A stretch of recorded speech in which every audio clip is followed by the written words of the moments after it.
Hello guys, how are you? Welcome back to your own YouTube channel, IELTS Updates and Recent Exams. For more updates related to our recent IELTS exam writing task topics, listening, reading, practice test on daily basis. Subscribe for more videos for everyday listening practice test. Join today to achieve your dream score. Please hit the like and subscribe button, press the bell icon for the upcoming notifications. Don't forget like, subscribe and share my YouTube channel and my Facebook page, IELTS updates and recent exams. Now look at Part 1. Questions 1 to 4. You will hear a talk about a museum. You should answer the questions as you listen because you will not hear the recording a second time. First, you have some time to look at questions 1 to 4.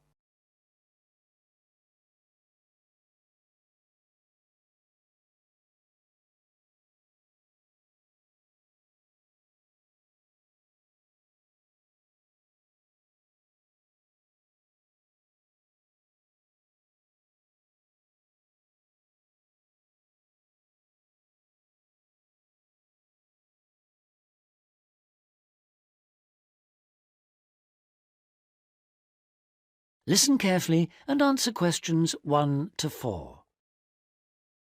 Welcome to the Museums UK audio series, a collection of downloadable audio files introducing the best of British museums. My name's Sam Cooper, and in this file I'll be introducing the Ashmolean Museum of Art and Archaeology in Oxford, with its fabulous collections of Eastern and Western art, antiquities, casts and coins. It's one of the oldest public museums in the world, and it's actually part of Oxford University, though it's free to go in whether you're a student or not. You'll find the main museum in Beaumont Street, near the centre of Oxford, close to both the railway station and the bus station. Opening hours for visitors are from 10 o'clock in the morning till 5 in the evening on Tuesdays to Saturdays, 12 to 5 on Sundays, and 10 to 7 on Thursdays in the summer months. It usually closes for 3 days over Christmas, a couple of days at New Year, and 3 days for the St Giles Fair in early September. You can take photos in the galleries, but only with handheld cameras and not using flash or lights, which can do serious harm to exhibits. Also, as long as you follow all the copyright regulations and you get permission from the staff on duty, you can ask for antiquities documents of less than 100 years in age to be photocopied at a cost of 5p per A4 sheet. Before you hear the rest of the conversation, you have some time to look at questions 5 to 10.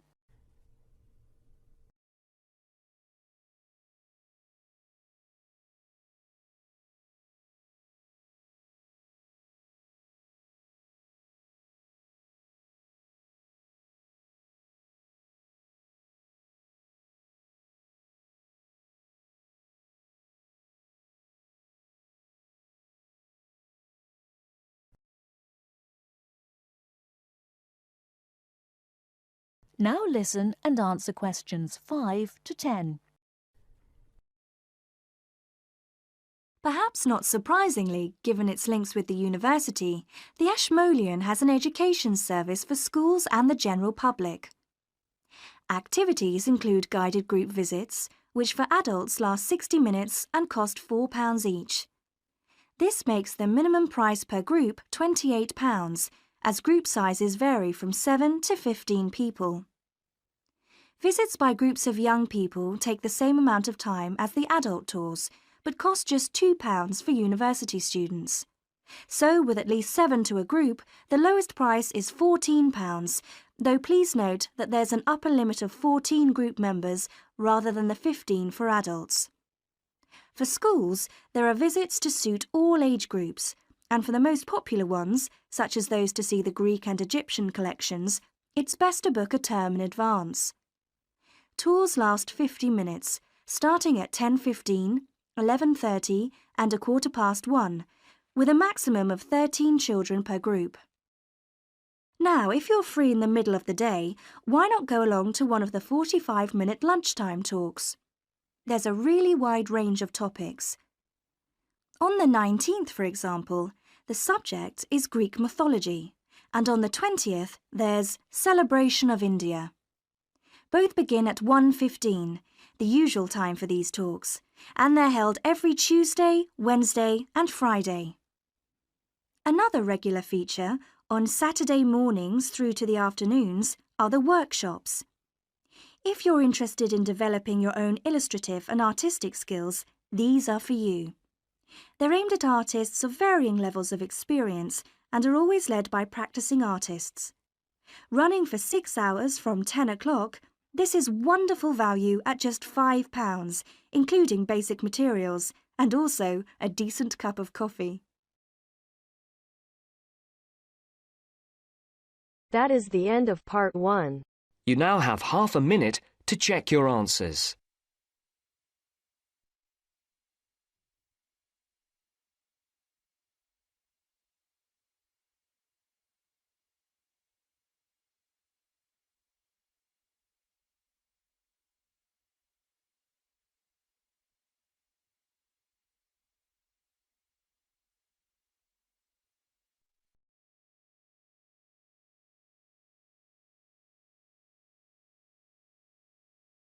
Now turns to part 2. Part 2. You will hear a man, Martin Hill, phoning an estate agent in order to find some accommodation. First, look at questions 11 to 14.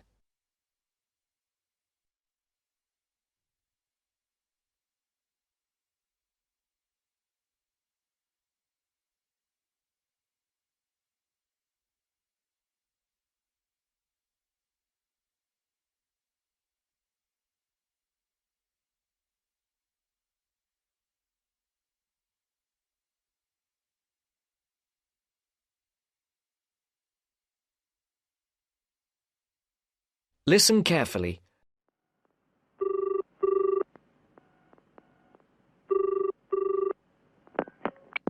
Hello, Brindle's estate agents here.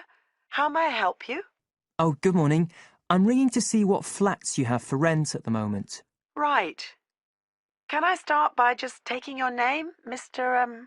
Hill, Martin Hill. Right. And are you looking for a flat for yourself or, a family, perhaps? Well, it's for 3 of us, myself and 2 friends. We're going to share together. I see.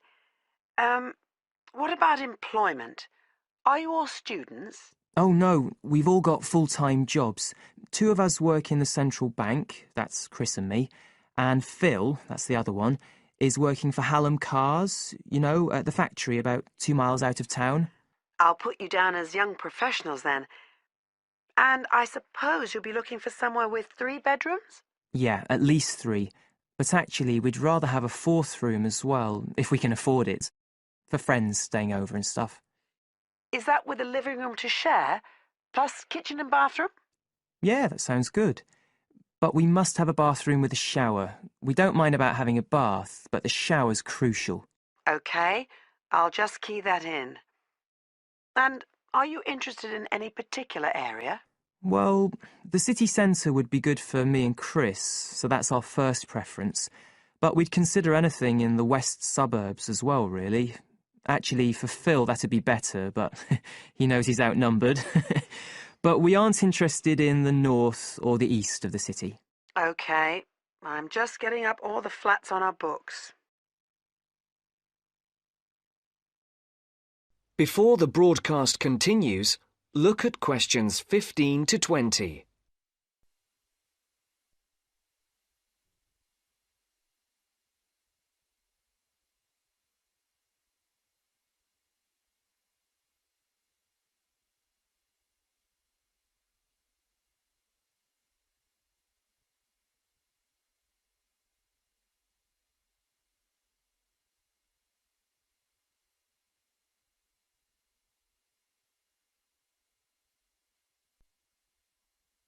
You will now listen to the second part of the talk. Just looking at this list here, I'm afraid there are only 2 that might interest you. Do you want the details? OK, let me just grab a pen and some paper. Fire away. This first one I'm looking at is in Bridge Street and very close to the bus station. It's not often that flats in that area come up for rent. This one's got 3 bedrooms, a bathroom and kitchen, of course, and a very big living room. That sounds a good size for you. So what about the rent? How much is it a month? The good news is that it's only £450 a month. Rents in that area usually reach up to £650 a month, but the landlord obviously wants to get a tenant quickly. Yeah, it sounds like a bit of a bargain. What about transport for Phil? Well, there'll be plenty of buses, so no problem for him to use public transport. But unfortunately there isn't a shower in the flat, and that location is likely to be noisy, of course. OK, what about the other place? Let's see. Oh, yes. Well, this one is in a really nice location, on Hills Avenue. I'm sure you know it. This looks like something a bit special. It's got 4 big bedrooms and, there's a big living room. And, oh, this will be good for you, a dining room. It sounds enormous, doesn't it? Yeah, it sounds great. That whole area is being developed, and the flat's very modern, which I'm sure you'll like. It's got good facilities, including your shower. And of course it's going to be quiet, especially compared with the other place. Better and better. But I'll bet it's expensive, especially if it's in that trendy area beside the park. I'm afraid so. They're asking £800 a month for it. Whoa, it sounds a lot more than we can afford. Well, maybe you could get somebody else to move in too. I'll tell you what. Give me your address and I can send you all the details and photos, and you can see whether these 2 are worth a visit. Thanks, that would be really helpful. My address is flat 5. That is the end of part 2. You now have half a minute to check your answers.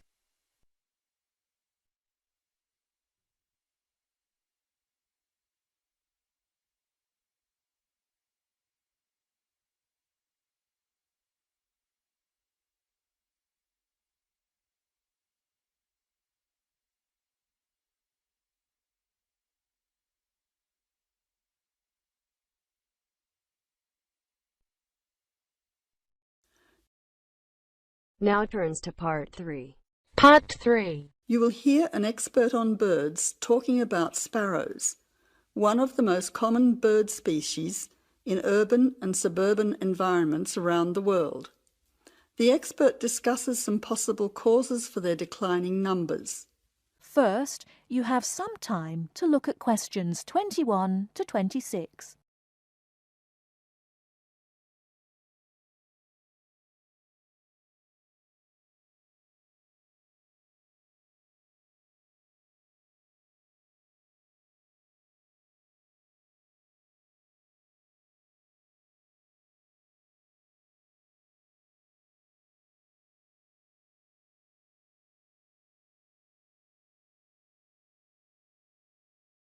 Now listen carefully and answer questions 21 to 26. Some people dislike sparrows and see them as annoying pests in their neighbourhood. Others see them as an interesting part of the urban environment. Love them or hate them, it could be that the familiar scene of these birds flying, hopping and chirping in our city streets will soon become a thing of the past. Until recently, there were so many sparrows around that people tried all kinds of methods to get rid of them. But it now seems that many people are starting to worry about the declining numbers of sparrows in many cities around the world. Over the past 20 or 30 years, sparrows have been disappearing throughout many parts of the world.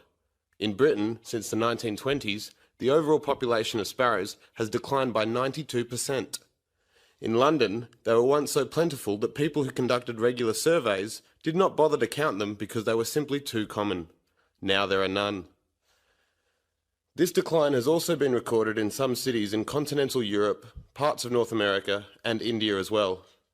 Some people will be surprised at this, as they probably still see many sparrows in their local neighbourhood. But whereas some suburbs may have large numbers of sparrows, in the next suburb there may be none. So, Why are they disappearing rapidly in some areas, yet still exist in large numbers in others? Well, it is a bit of a mystery. Some say it is due to local issues. There are a number of factors here, one of which is harassment or predation. Other local animal species harass them, and domestic cats hunt them for food. Secondly, there is increased competition both for food and for nesting sites from other seed-eating birds in the neighbourhood. And thirdly, it is now more difficult for sparrows to make nests in modern buildings due to more effective modern building methods. Before you hear the rest of the talk, you have some time to look at questions 27 to 30.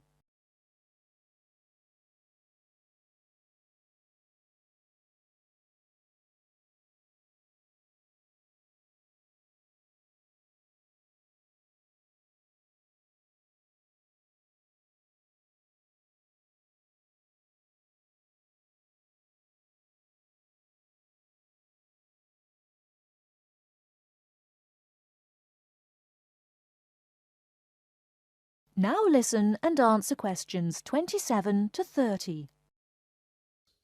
Recent studies suggest that another reason may be related to a problem with the breeding success of the sparrows. Although they continue to breed, the young nestlings keep dying. These deaths have been linked to a lack of insects, such as aphids.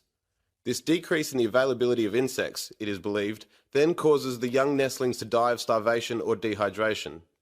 It seems that there is a growing worldwide shortage of insects, and our modern urban lifestyle with the increasing use of motor vehicles is being blamed for it. It is suggested that the carcinogenic chemicals released into the atmosphere by unleaded car exhaust fumes is having an impact on insect numbers. Another theory, which is thought to be affecting sparrow numbers, is connected to our technological advancement.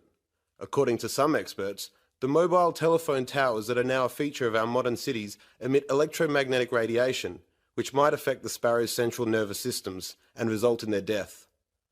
The evidence is only circumstantial, and sparrows still continue to thrive in some major cities. However, it is interesting to note that in the 1990s, the use of mobile phones and unleaded petrol skyrocketed, and both coincide with the period of the sparrows' declining numbers in many modern cities. That is the end of part 3. You now have half a minute to check your answers.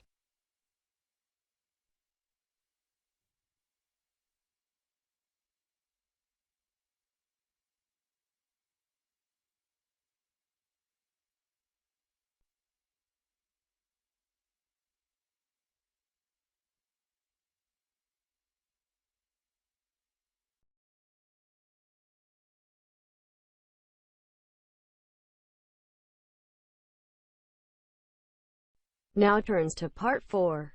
Part 4. You will hear a lecture about geotourism. You have 30 seconds to look at questions 31 to 34.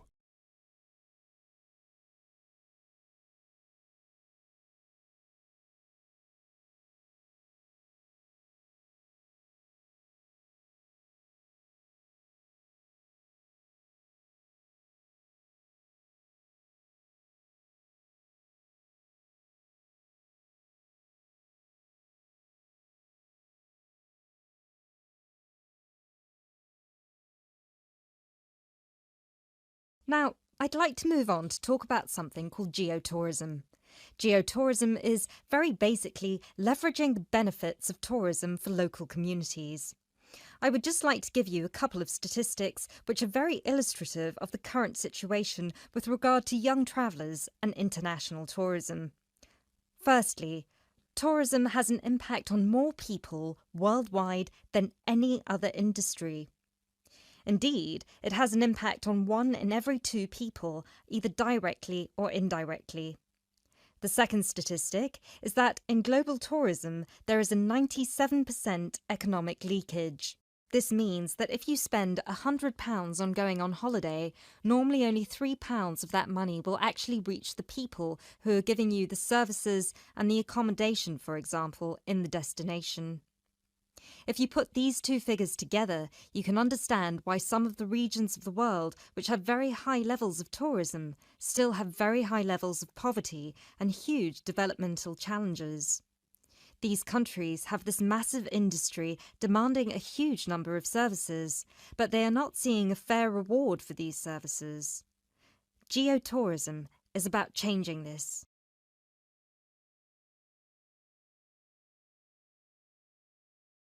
You now have 30 seconds to look at questions 35 to 40.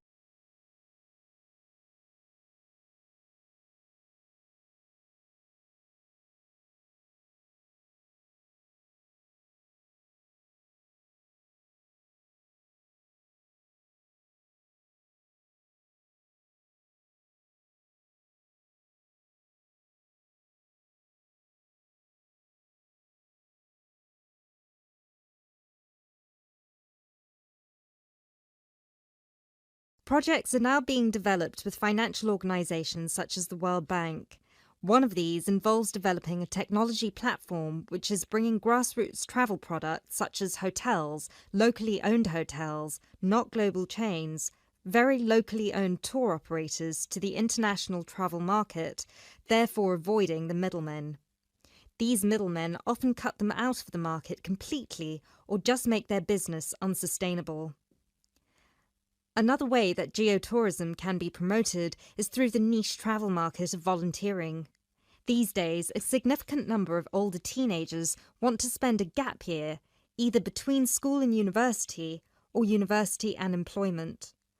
Often, these people want to spend some or all of their year volunteering, but they either don't have the money or don't feel inclined to pay the main volunteering organisation businesses the fee they require, which can be as high as £3,500.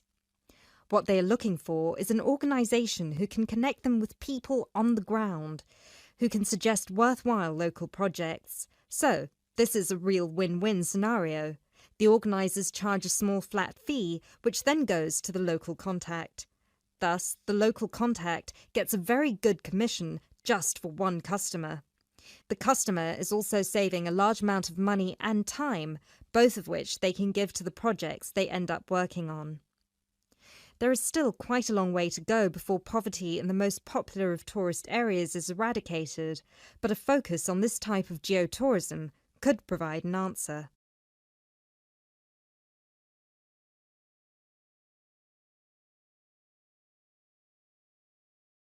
That is the end of part 4. You now have half a minute to check your answers.